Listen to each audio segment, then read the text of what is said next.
So next, we'll show set operations using Venn diagrams, which is a very useful tool that we'll use once we start bringing words into the picture. So this is the next example. It says for each of the following, let's shade the portion of the Venn diagram that illustrates the set.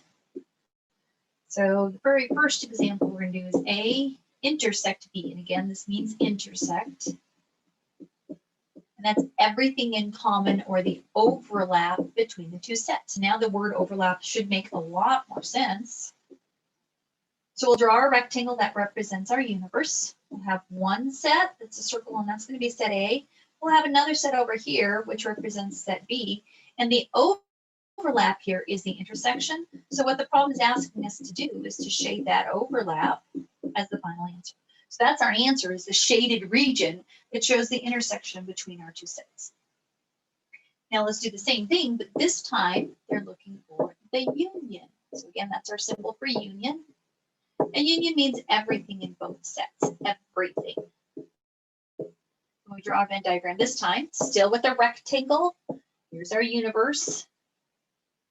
Here's our two sets, here's A, here's B. We're going to shade everything this time. So that means all of A, all of B, and of course the intersection between them. So that set, or that picture of a Venn diagram, represents A union B.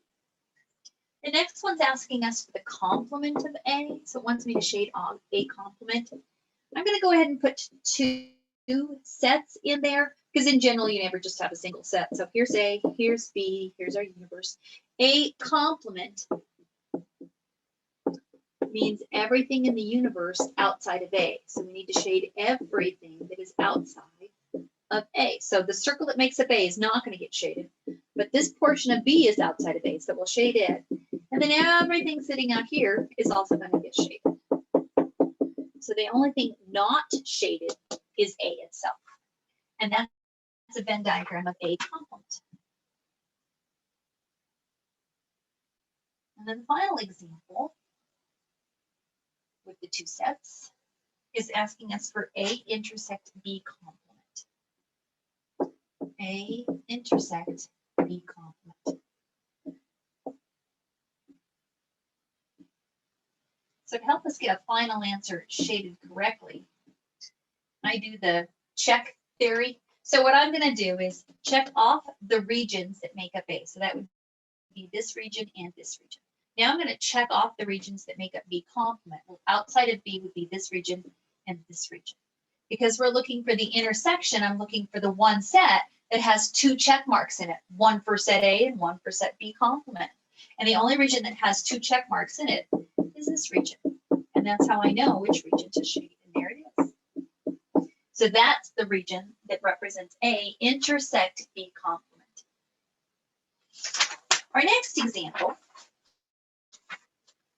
says, on a particular day in a shopping mall, on a particular day, people in a shopping mall were surveyed regarding which brand of a certain product they purchased. Let U denote the set of all people surveyed, and we're going to let A be the set of people purchased brand A. We're going to let B be the set of people who purchased brand B. And what they're actually going to give us is a Venn diagram showing some numbers inside of it. So here's the set A, that's everybody who purchased brand A. Here's the set B, everybody who purchased brand B. And the universe represents everybody that we talked to or surveyed in the mall. So we have a 1, a 2, a 3, and a 4. And what they're doing is they're numbering the regions. So region 1, region 2, region 3, region 4, so that we can talk about them. So part A says, let's describe each region using set notation, each of the regions. So they're asking me to describe what region 2 is. Region 2, we saw from our previous work that we just did, is A intersect B. What about region 1, 2, and 3 together? Region 1, 2, and 3 all together. So that's this one, and this one. Well, we saw just a few minutes ago that that's the union. So A union B. Next, they want region 1 and 4. So they're talking about outside, so we know we're looking at a complement. And also region 1, well, that's everything that's outside of B. 1 is outside of B, and so is 4. So B complement would be the answer to that. Now, there may be another way of writing that using intersections and unions and so forth, but in general, they want the least amount of writing possible or the most concise answer possible. So try not to go overboard on things. Region 1 by itself, just region 1, just region 1. Well, that would be A only. How am I going to designate that with my set notation? Well, we know that we're outside of B, so we're going to do B complement. We're going to intersect that with A. We saw this just a few minutes ago, that when we double check things, B complement would be regions 1 and 4. So this is made up of 1 and 4. We know that A is made up of 1 and 2. And if I intersect those, the only thing they have in common is region 1. Next, they want to know about region 3. We can kind of see from what we just did that region 3 then is outside of A. So we'll go with A complement. And we're going to intersect that with B. Let's double check that. So A complement is regions 3 and 4. B is made up of 2 and 3. And if you intersect those, the only region they have in common is, yes, region 3. Finally, they ask for region 4. And region 4 is outside, right? It's this outside area. So it's outside of A and B, so it has to be a complement again because it's outside of them. So what if we did A union B and then complemented it? We already know that A union B is region 1, 2, and 3. And if we complement it, we need everything outside of 1, 2, and 3, which is region 4. So notice they're having us go backwards. So instead of giving us the set notation of what's going on and identifying the region, we're doing the region and writing the set notation. And now we're going to come back in and do the same thing, but we're going to do it with words.